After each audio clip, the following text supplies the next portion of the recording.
is a battlefront. A battlefront like no other in the long history of mankind's wars. This is an air front.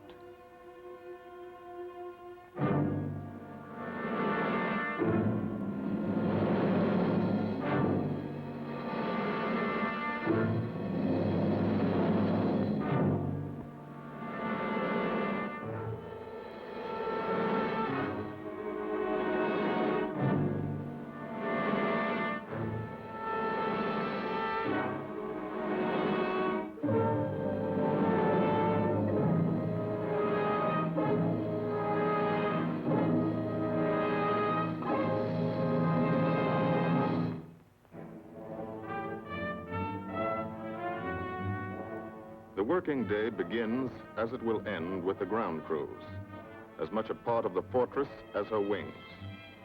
If you're a mechanic, you've got your own bomber. You get attached to it. But you know when your ship goes out on a mission, you may never see it again. So you do your work as well as it can be done, perfectly. Because you wouldn't want anything to go wrong that would be your fault.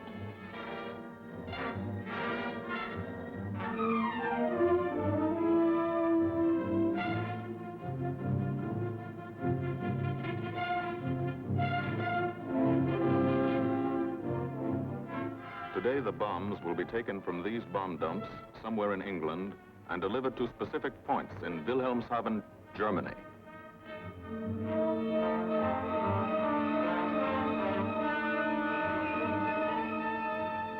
To deliver them is the job of the 8th Bomber Command, just a hauling job, yet one of the most difficult and complicated of military operations.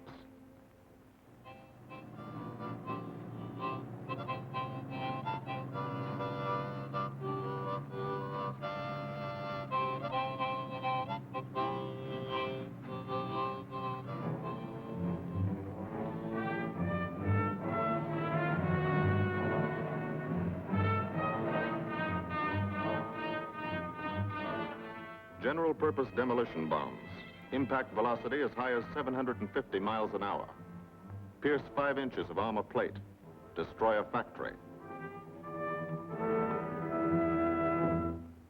Briefing at 0800. Pilots, bombardiers, and navigators take their places. The group commander, Colonel Stanley Ray, steps up to the target map, and for the first time, you learn where you're going. Sometimes your face turns white when you find out. Sometimes the feeling you won't come back tightens your insides. Not so long ago, you were sitting like this in a college or high school classroom, not listening too hard, perhaps even a little sleepy. But you listen here. And as you listen, you don't have time to think of yourself. Fear fades. You concentrate on the mission. Type of formation, assembly point, 0 hour, route to target, weather, enemy fighters, enemy flak, route back home. If forced down in enemy territory, destroy equipment. If taken prisoner, give no information. Name, rank, and serial number. That's all.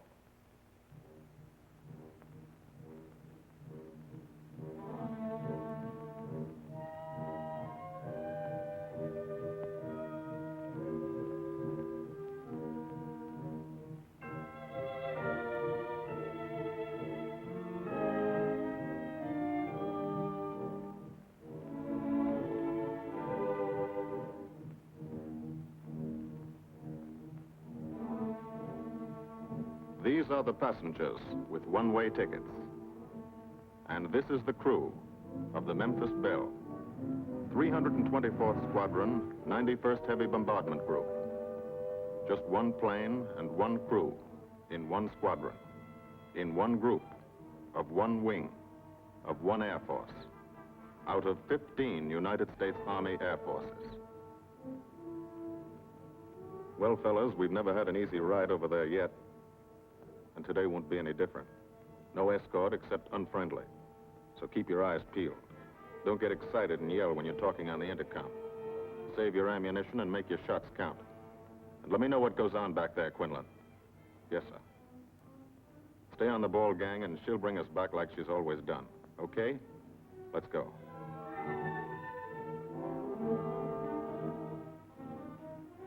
They have completed 24 missions In this, the toughest theater of air war, the big league of sky fighting, their experience is priceless.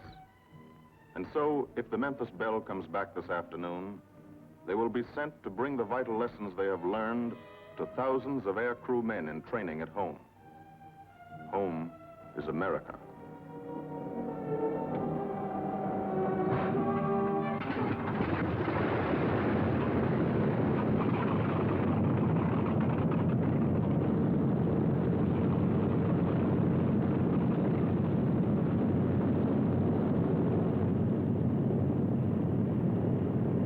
This is a battlefront, like no other in this or any war.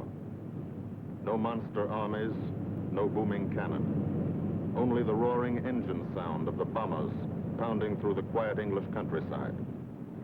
This is an air front.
Of the Memphis Belle leave the soil of England for the 25th time.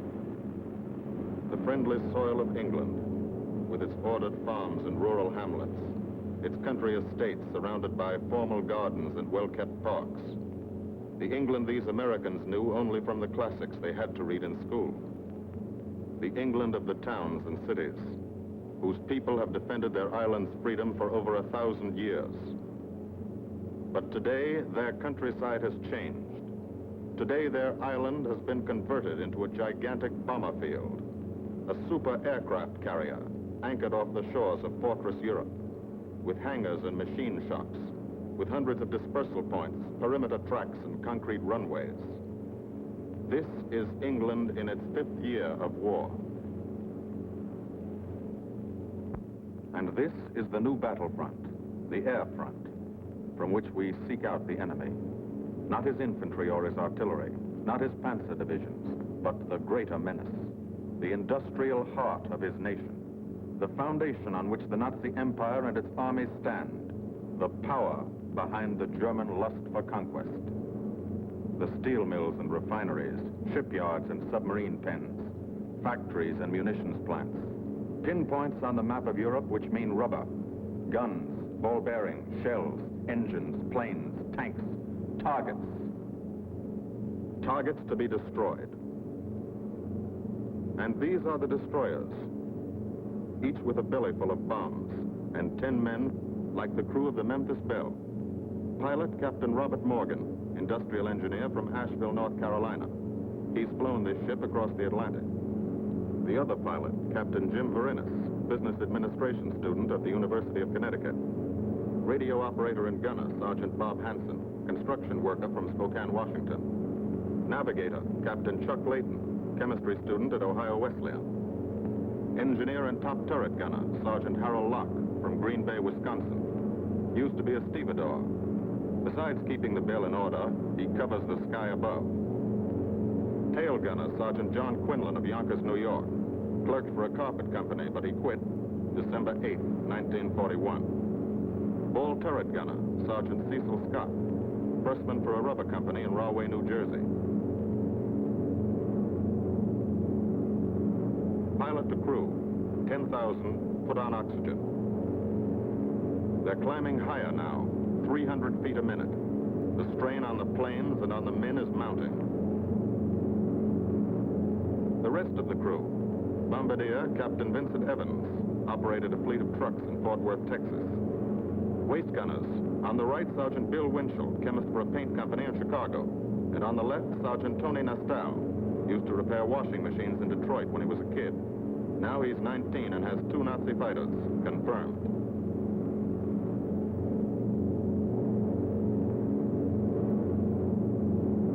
It takes all of a pilot's strength to keep a 30-ton fortress in tight formation. But the formation is the bomber's best defense against enemy fighters. The planes are deployed to uncover every gun, stepped up and down, echelon to the right and left, arranged to overcome the danger of gunners firing into friendly ships, arranged so concentrated cones of fire from the caliber 50 machine guns cover the sky for 1,000 yards in every direction.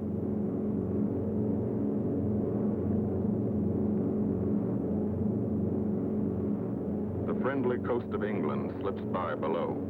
It doesn't look like much now, but in a few hours when you come back, if you come back, this will be the most beautiful view in the world.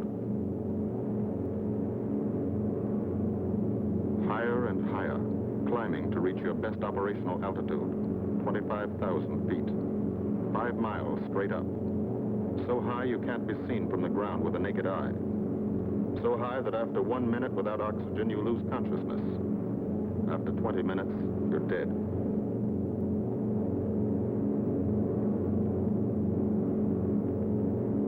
From now to the target, you go about your routine duties, plot your course, check your equipment, and wait, and think. Higher and colder. Temperature, 40 degrees, below zero. Take off your glove and you lose some fingers. You look out at the strange world beyond, reflections in plexiglass, like nothing you ever saw before, outside of a dream.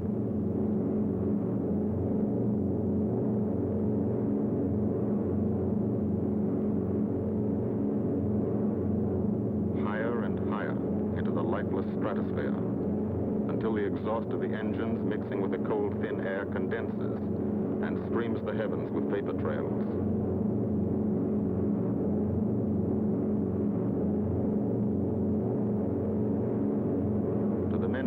They're far from beautiful, for they point like beckoning fingers to the formation, signposts in the sky for the enemy to spot us.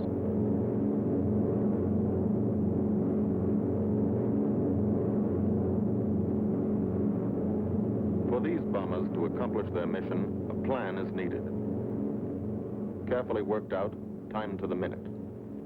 The job is to bomb Wilhelmshaven effectively and economically. The enemy is strong, skillful, determined to stop us. Here are his defenses. Airdromes, well dispersed. Each plane indicates a stoppo, or squadron of fighters. Heavy anti-aircraft, highly trained and accurate, all along the coast and defending his vital installations. Radar to warn him of our coming. Here is our plan to divide his defenses and weaken his opposition. At 13:30 hours, shortly after takeoff, 6 groups of planes will be heading toward the enemy coast from 6 directions. The Blue Force, 100 B-24 Liberator 4-engine bombers. The White Force, 300 B-17 Flying Fortresses. The Green Force, 300 B-17s with an escort of 6 squadrons of P-47 Thunderbolts. A force of B-26 Marauders, twin-engine medium bombers, with 6 squadrons of RAF Spitfires escorting. Almost 1,000 planes and over 8,000 men in the air. The enemy alerts all his aerodromes. But which is our main force? What are our targets? Where should the Nazi controllers send their fighters? It's our job to make them guess, and guess wrong. A half hour later, at 1400 hours, the Blue Force will be heading east across the North Sea, with the White Force following. These enemy fighters are tied down, waiting to meet them, and will not be able to attack the Green Force. These fighters must come up to attack the Green Force, and thus will be no threat to the Blue and White Forces. The B-26s and Spitfires will bomb and strafe a key rail junction, diverting these 6 Stockholm and preventing the enemy from concentrating too many fighters on the Green Force, which is scheduled to bomb an aircraft factory at Hanover. At 1430 hours, the Blue Force will threaten this entire coastal area of northwestern Germany. Which target will it be? Flensburg? The Kiel Canal? Or will it turn suddenly and bomb Hamburg, Vegesack, or Emden? Actually, it carries no bombs at all. It's a decoy and keeps the fighters from the northern area busy while the White Force, the main effort, heads for the submarine pens of Wilhelmshaven. At 1500 hours, while the White Force is over its target, only a fraction of the available German fighter strength of the area can intercept it. Because of the Blue Force diversion and the simultaneous bombing of Hanover by the Green Force. This is the plan of battle for today, drawn up by the Combined Operations Planning Committee and approved by the Commanding General. The White Force, lead group, low squadron. We've crossed the invisible line of enemy radar. The Hun is expecting us.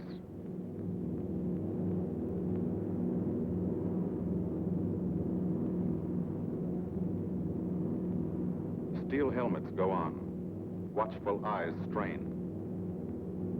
Tight formations are held tighter still. Tense gunners more alert because here it comes. The enemy coast. From up here, it looks the same as any other. Houses, roads, green fields, factories, waterways. But they are the houses and fields of those who invade and oppress.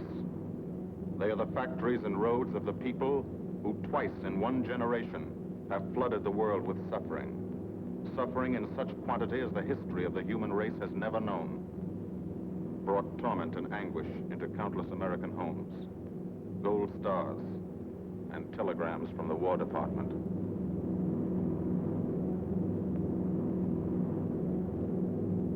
The first flak, just harmless-looking, silent puffs of smoke. Only each puff is a shell exploding, throwing shrapnel around the sky. Exactly the range, accurate flak by radio prediction. 5 miles down, Nazi anti-aircraft batteries have calculated the altitude, speed, and course. Where will the next one hit? You try not to be there.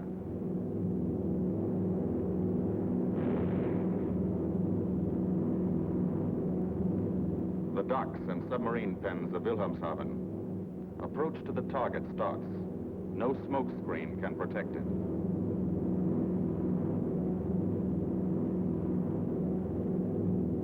Now the enemy knows the path of your approach and walls that path with a flak barrage, but you fly right through it. Flak so thick you can get out and walk on it.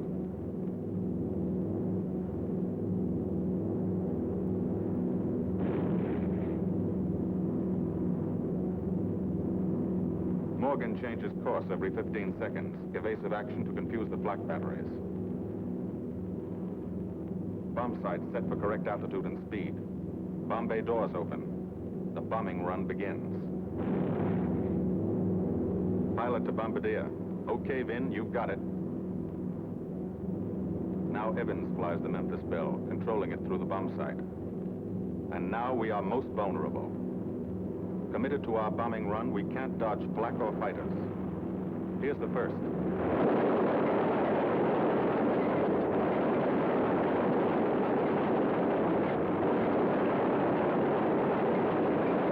Top turret fires at it. Evans must ignore the battle. Crosshairs lined up on target. Adjustments for wind drift made. 2 more fighters diving from 9 o'clock. Flak now has the range too. They've hit this fort, but he keeps on his bombing run.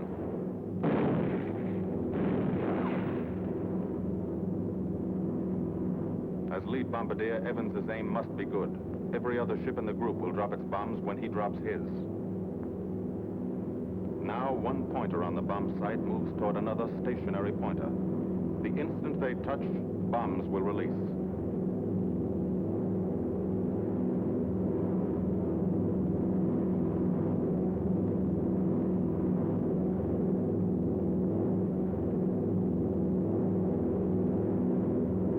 They touch. Bombs away.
Half of the mission is over, the easy half.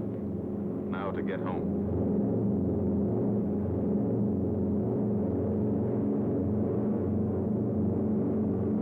The flak stops.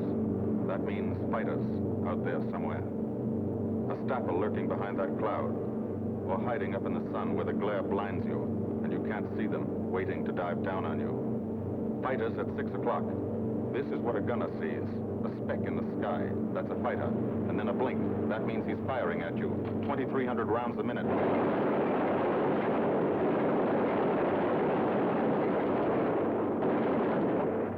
In a running battle, one of the most important instruments is the interphone. There's 4 of them. 1 o'clock high. They're coming around. Watch.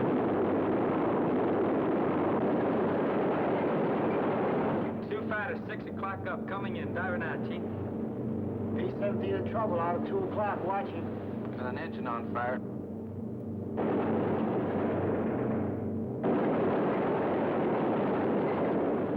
There's 2 more diving through the 94th. 3 planes, 9 o'clock, coming around. Keep your eye on them, boys.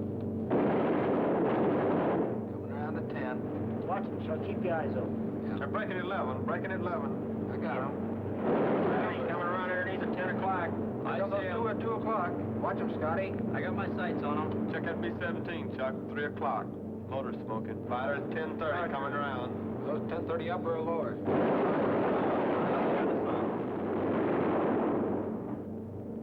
B-17 out of control at 3 o'clock.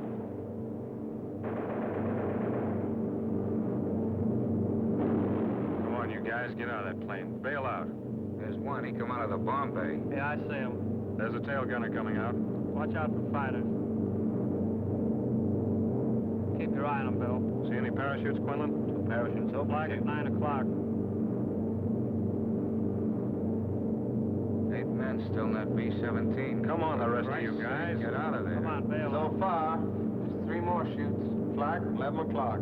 Fighters, 6 o'clock. ME-109 at 3 o'clock. Keep after him, Mitchell. I see him. I'm on him. Come on, you son of a bitch.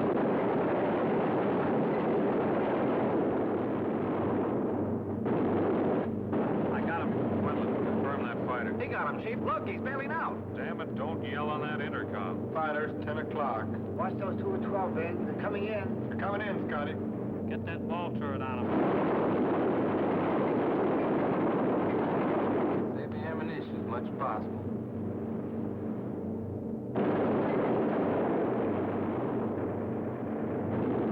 Watch that fighter coming in at 3 o'clock. He's coming in a half roll. Pull her up, Chief. Pull her up. Hurry.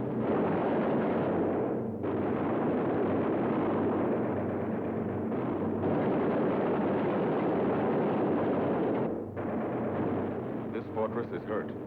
Engine on fire, losing airspeed and altitude. Drifting into the flak, alone and helpless. A straggler. In a minute, Nazi fighters will swarm in like buzzards for the kill. You can watch, but you can't go down to help. You keep your formation.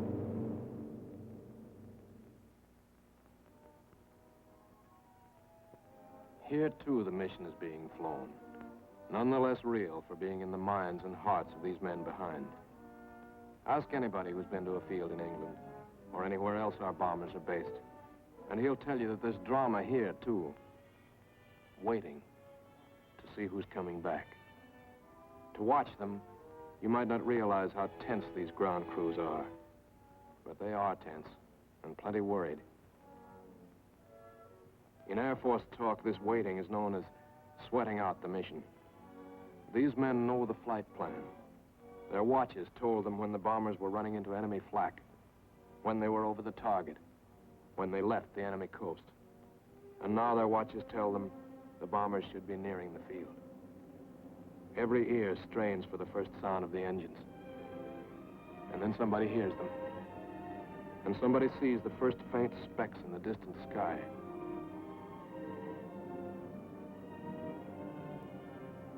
Every face turns to see and count. The watchers try to read the numbers on the ships. These planes have priority to land first. The colored flares mean wounded aboard. In the hospital window, these watching men know what that means. They know what it feels like to lie on a bouncing fortress floor for hundreds of miles through the frozen stratosphere in great pain, with the other men in your crew fighting to keep you alive until they hit the field. The field. Home. It'll be okay then, because there'll be medical care, the best, as soon as the wheels of your plane stop rolling.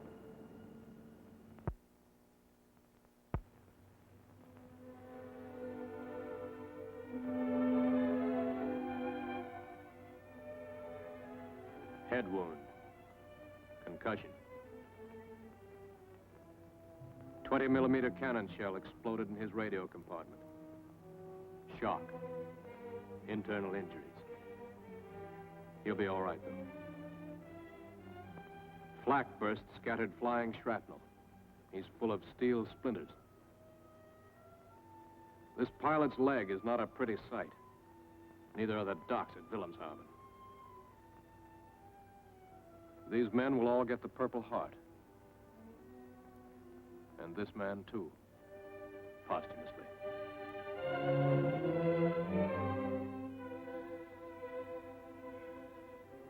A transfusion right in the plane. This gunner's too weak to be moved. The new life-giving blood flowing into his veins might be the blood of a high school girl in Des Moines, a miner in Alabama, a movie star in Hollywood, or it might be your blood, whosever it is. Thanks.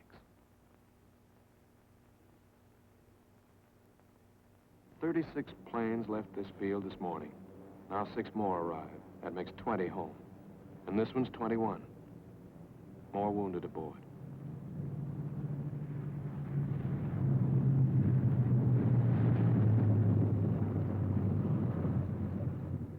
"22, coming in with his left inboard engine dead.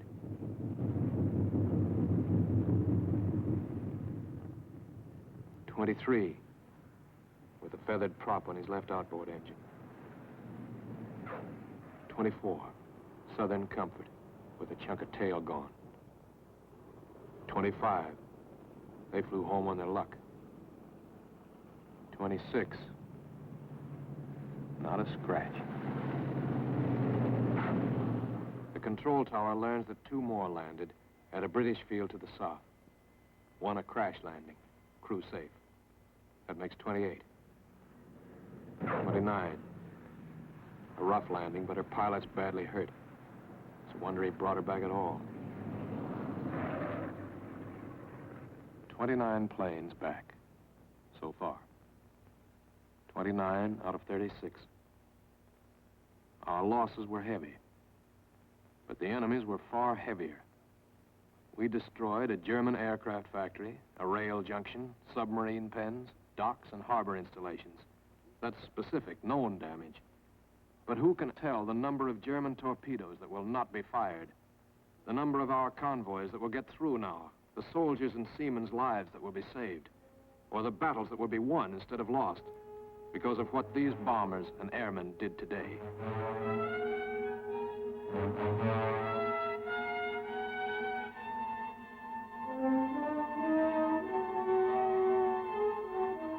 Pilot and tail gunner. They can laugh now. Fire on the inboard engine did this. Flames streaked back and burned the stabilizer, too. Another crew luck brought back.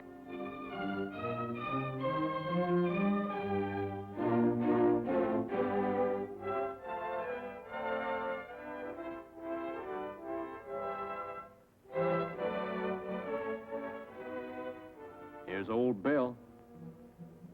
A pretty good airplane when it took off. Lost its nose, lost its navigator, bombardier wounded, top turret gunner and pilot hit. Hydraulic system shot out, no brakes, no flaps. But old Bill came back.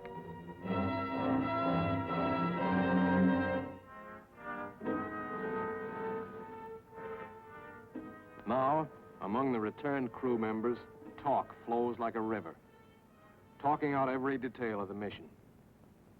These are the faces of combat, faces of Americans who have watched their comrades die, faces that can never forget the enemy, and they're in no mood to have their picture taken.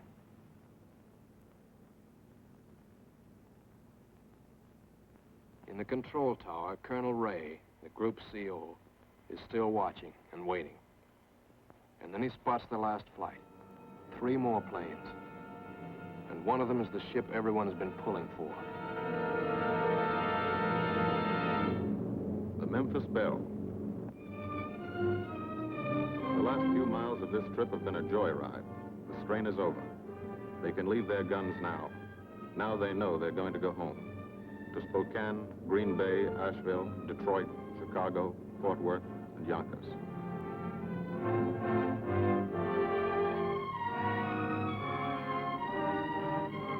The Belle comes in for her landing.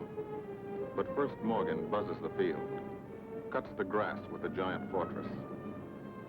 It's against the rules, but this is a special occasion.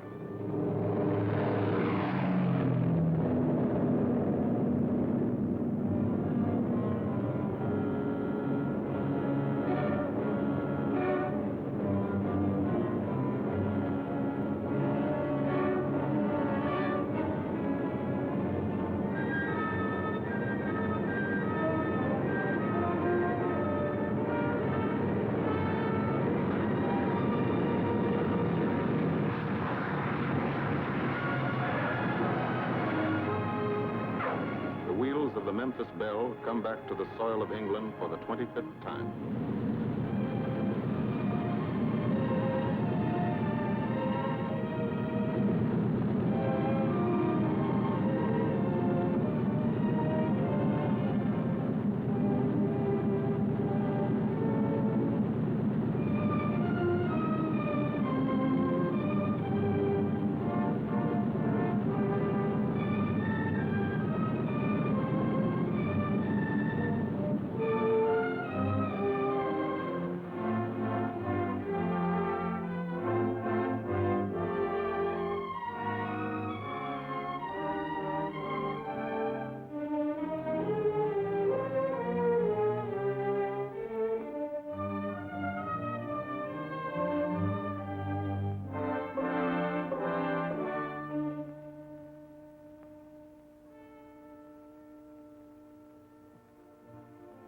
This is a day they will never forget.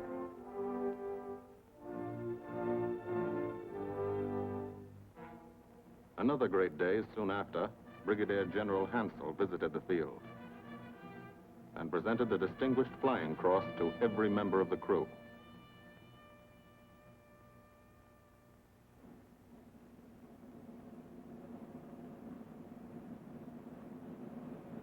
And then there was another day.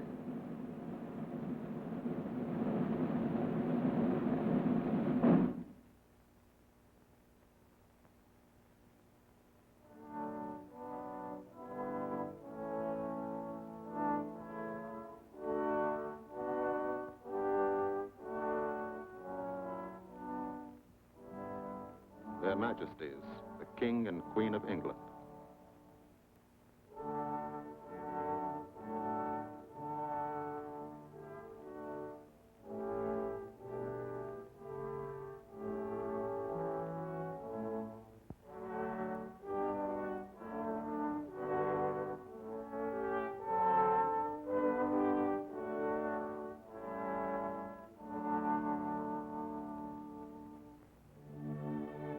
Johnny Quinlan never thought anything like this would happen to him when he left Yonkers.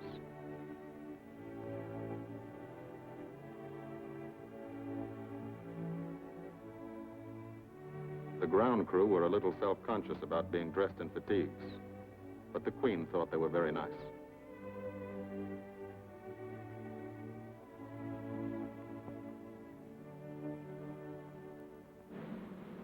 Finally, two more visitors came. General Acre, commanding the 8th Air Force, and General Devers, U.S. commander of the European Theater. The Belle crew received them in flying clothes, as General Acre read the order for what he called their 26th and most important mission. Return to America to train new crews and to tell the people what we're doing here. To thank them for their help and support and tell them to keep it up so we can keep it up. So we can bomb the enemy again and again and again until he has had enough. And then we can all come home.